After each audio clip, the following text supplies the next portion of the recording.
Hello, this is Majid Ali. Welcome back to my channel trick and click. आज की इस video में हम एम एस एक्सेल को यूज़ करते हुए एम्प्लॉय सैलरी स्टेटमेंट बनाने जा रहे हैं। इस स्टेटमेंट में किसी ऑर्गेनाइजेशन, किसी इदारे में मौजूद जितने भी एम्प्लॉयज़ जो वहाँ पर काम करते हैं उन सब का रिकॉर्ड होता है कि कोई पर्टिकुलर एम्प्लॉय, उसकी बेसिक सैलरी क्या है, कौन से वो अलाउंसेस ले रहा है, उसकी ग्रॉस सैलरी क्या बनती है और कौन कौन सी डिडक्शंस उसकी ग्रॉस सैलरी पर लगती हैं और फाइनली क्या उसको नेट सैलरी दी गई है। उसके साथ साथ एक पूरी समरी भी यहाँ पर जो है हमारी अपर साइड पर हम मौजूद है, जहाँ पर टोटल एम्प्लॉयज़ कितने उस ऑर्गेनाइजेशन में काम कर रहे हैं, टोटल कितनी ग्रॉस सैलरी उनकी बनी, कितनी डिडक्शन हुई और कितनी फाइनली जो है वो नेट सैलरी जो है वो दी गई। अब कोई भी इदारा जहाँ पर आप काम करते हो वहाँ पर मौजूद सभी एम्प्लॉयज़ की सैलरी स्टेटमेंट बनाना ज़रूरी होती है, जिससे कंपनी के पास, ऑर्गेनाइजेशन के पास पूरा रिकॉर्ड होता है मंथ वाइज के इस मंथ में इतनी जो सैलरी है वो एम्प्लॉयज़ को पे की गई है। अब इस वीडियो में यहाँ पर आपको स्क्रीन पर एक टेम्पलेट बना हुआ नज़र आ रहा है जो मैंने ऑलरेडी बनाया हुआ है ताकि टाइम बच सके। तो ये बिल्कुल सिंपल सा टेम्पलेट है, आप इसको खुद भी बना सकते हो। बेसिकली जो चीज़ें आपको समझना है, आपको वो फार्मूला समझना है, आपको वो पर्टिकुलर टर्म समझना है जो एम्प्लॉयज़ की सैलरी में मौजूद होती हैं और जिनको आप यूज़ करते हुए सैलरी स्टेटमेंट अपनी ऑर्गेनाइजेशन के लिए, अपने इदारे के लिए बना सकते हो। तो यहाँ पर सबसे पहले नंबर पर एम्प्लॉय आईडी मेंशन्ड है, उसके बाद एम्प्लॉय नेम, मैंने ऑलरेडी सभी जो एम्प्लॉयज़ हैं उनका नाम यहाँ पर लिख लिया है जो किसी भी पर्टिकुलर इदारे के हो सकते हैं। उनके डेजिग्नेशन मेंशन है और उसके बाद उनकी बेसिक सैलरी जो है वो यहाँ पर मेंशन है। याद रखिए, जो बेसिक सैलरी है ये बहुत इंपॉर्टेंट है। ये वेरी करती है एम्प्लॉय टू एम्प्लॉय, ये वेरी करती है डेजिग्नेशन टू डेजिग्नेशन, और गवर्नमेंट सेक्टर में डिफरेंट जो बीपीएस मतलब बेसिक पे स्केल्स होते हैं उनके अकॉर्डिंग ये वेरी कर रही होती है। तो यहाँ पर मैंने पहले से ही उनको मेंशन कर दिया है, आपको मैन्युअली ही ये चीज़ें मेंशन करना होगी जो मैंने यहाँ पर मेंशन की भी हैं। उसके बाद है next HRA। HRA stands for house rent allowance. Organisations अपने एम्प्लॉयज़ को हाउस रेंट अलाउंस प्रोवाइड करती हैं। याद रखना है, कुछ कंपनीज में, कुछ ऑर्गेनाइजेशंस में ये फिक्स होता है, मतलब पहले से बताया गया हुआ होता है कि आपको इतना हाउस रेंट अलाउंस दिया जाएगा। कुछ में ये डिपेंड करता है ऑन द बेसिक सैलरी, मतलब कुछ परसेंटेज हो सकती है, 10%, 20% बेसिक सैलरी का वो हाउस रेंट अलाउंस हो सकता है। लेकिन इस एग्जाम्पल में जिसको हम कंसिडर कर रहे हैं, यहाँ पर जो HRA है वो फिक्स्ड है। हम फॉर एग्जांपल मानकर चल रहे हैं कि सभी एम्प्लॉयज़ का जो हाउस रेंट अलाउंस है वो 9000 है, तो मैंने यहाँ पर 9000 जो है वो सबके लिए मेंशन कर दिया। उसके बाद हमारे पास है CA बोला जाता है कन्वेंस अलाउंस को। कन्वेंस अलाउंस भी जो है वो वेरी करता है अकॉर्डिंग टू द ऑर्गेनाइजेशन। ऐसा पॉसिबल है कि कुछ ऑर्गेनाइजेशन जो हाई रैंक के लोग हैं, जो बड़े स्केल के लोग हैं, उनको कन्वेंस अलाउंस ज़्यादा दे। जो छोटे रैंक के लोग हैं, जिनके स्केल कम है, उनको जो कन्वेंस अलाउंस है वो कम दे। ऐसा भी हो सकता है कि बेसिक सैलरी के ऊपर ये बेस कर रहा हो कि जो बेसिक सैलरी है उसका इतना परसेंट आपका कन्वेंस अलाउंस होगा। तो इस गिवन एग्जांपल में हमारे पास जो कन्वेंस अलाउंस है वो बेसिक सैलरी का 12% है, हर एम्प्लॉय को मिलेगा। तो इसको कैसे हम कैलकुलेट करेंगे, इज इक्वल टू का साइन लगाते हैं, जो बेसिक सैलरी है उसको सेलेक्ट करेंगे, मल्टीप्लाई करते हैं विद 12 और उसको डिवाइड कर देते हैं 100 के साथ और इंटर को प्रेस करते हैं, तो हमारे पास जो कन्वेंस अलाउंस है वो हमको कैलकुलेट होकर मिल जाएगा। सिंपल इसको ड्रैग कर लेते हैं इसी फार्मूला को, तभी जो एम्प्लॉयज़ हैं उनका जो कन्वेंस अलाउंस है वो हमको मिल जाएगा। उसके बाद है MA stands for medical allowance.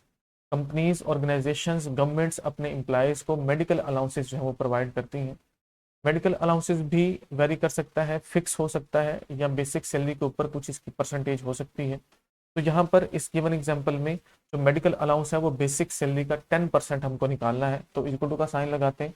ये है बेसिक सैलरी, इसको मल्टीप्लाई करते हैं विद 10 और इसको डिवाइड कर देते हैं 100 के साथ और इंटर को प्रेस करते हैं। तो सभी जो एम्प्लॉयज़ हैं उनका जो मेडिकल अलाउंस है वो हमको कैलकुलेट होकर मिल गया। उसके बाद है SSB, जिसको सोशल सिक्योरिटी बेनिफिट बोला जाता है। ये भी फिक्स्ड होते हैं, समटाइम वेरी कर रहे होते हैं according to the scale, according to the rank. तो यहाँ पर इस एग्जांपल में हमने इसको फिक्स किया हुआ है। फॉर एग्जांपल हम 7500 जो है वो सभी एम्प्लॉयज़ का जो सोशल सिक्योरिटी बेनिफिट है उसको फिक्स कर देते हैं। फाइनली यहाँ पर आ चुकी है जी ग्रॉस सैलरी।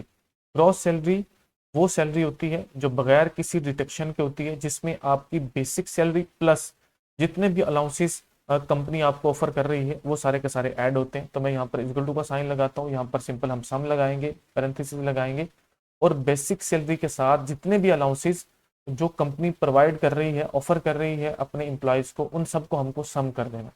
याद रखिए ऐसा ज़रूरी नहीं है कि सिर्फ यही अलाउंसेस हो, इसके अलावा भी बहुत से अलाउंसेस हो सकते हैं जो कंपनीज प्रोवाइड करती हैं। आपकी जो ऑर्गेनाइजेशन है, जो इदारा है, जो अलाउंसेस प्रोवाइड कर रहा है, जितनी परसेंटेज पर प्रोवाइड कर रहा है, आपने सिंपल उनको यहाँ पर मेंशन कर लेना और लिखना है। और सिंपल हमने जो है हमारा जो ग्रॉस सैलरी है सभी एम्प्लॉयज़ का वो निकाल लिया। उसके बाद ग्रॉस सैलरी के बाद अब बारी आती है डिटेक्शंस की।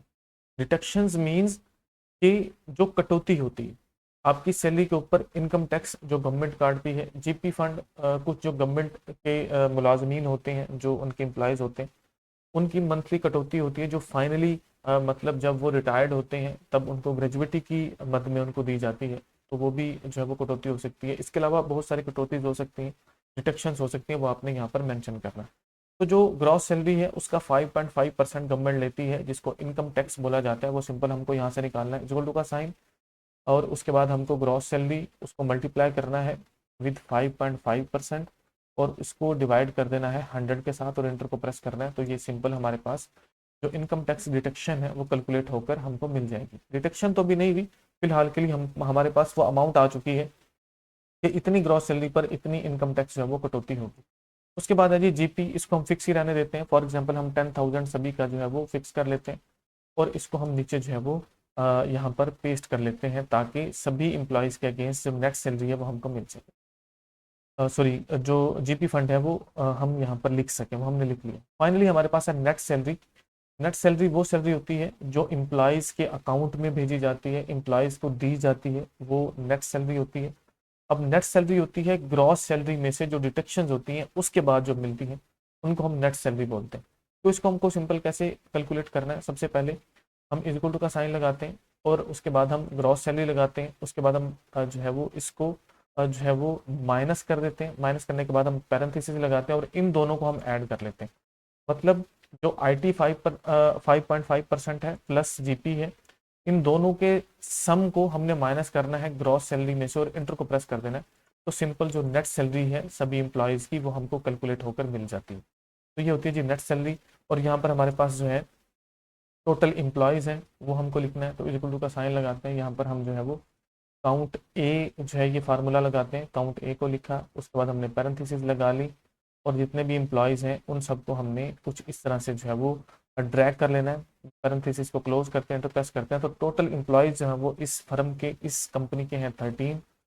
कितनी ग्रॉस सैलरी दी गई है तो इसको लिख लेते हैं, इक्वल टू का साइन लगाते हैं और यहाँ पर हमने सिंपल सम लगाना है, पैरेंथेसिस लगानी है और ग्रॉस सैलरी को हमने यहाँ पर जो है वो कुछ इस तरह से ड्रैग कर लेना है और राउंड ब्रैकेट क्लोज और एंटर। तो ये है जी अमाउंट जो सभी एम्प्लॉयज़ को ग्रॉस सैलरी जो है वो प्रोवाइड की गई थी, वो यहाँ पर आ गई। उसके बाद सिंपल हमने टोटल डिडक्शंस को माइनस करना है, लेकिन उससे पहले हम नेट सैलरी निकाल लेते हैं। इक्वल टू का साइन लगाते हैं, सम करते हैं और यहाँ से हम नेट सैलरी को निकाल लेते हैं जी। ये टोटल सम हमने जब कर लिया तो ये हमारी बन गई नेट सैलरी। इन दोनों को जो जब हम माइनस करेंगे तो हमें डिडक्शन मिल जाएगी, इक्वल टू का साइन। अब हमको ये जो सेल है, सॉरी ये जो नीचे वाला, इसमें से माइनस कर देना है जी किसको, नेट सैलरी वाले सेल को, और इंटर को प्रेस कर देना है। तो ये हमारी है टोटल डिडक्शंस जो इनकम टैक्स और जीपी की मद में की गई है। सिंपल कुछ ही स्टेप्स में हमने एम्प्लॉय सैलरी स्टेटमेंट को क्रिएट कर लिया, जिसमें किसी पर्टिकुलर मंथ में जितने भी एम्प्लॉयज़ किसी ऑर्गेनाइजेशन, इदारे, फर्म के होते हैं, उनकी जो टोटल सैलरीज दी गई हैं उनका रिकॉर्ड हमारे पास जो है वो आ चुका है। होपफुली आपको सभी बातें समझ आई होंगी। वीडियो अगर हेल्पफुल है तो प्लीज़ लाइक ज़रूर कीजिए, चैनल को सब्सक्राइब ज़रूर कीजिए, दूसरे लोगों के साथ शेयर ज़रूर कीजिए। Thank you so much.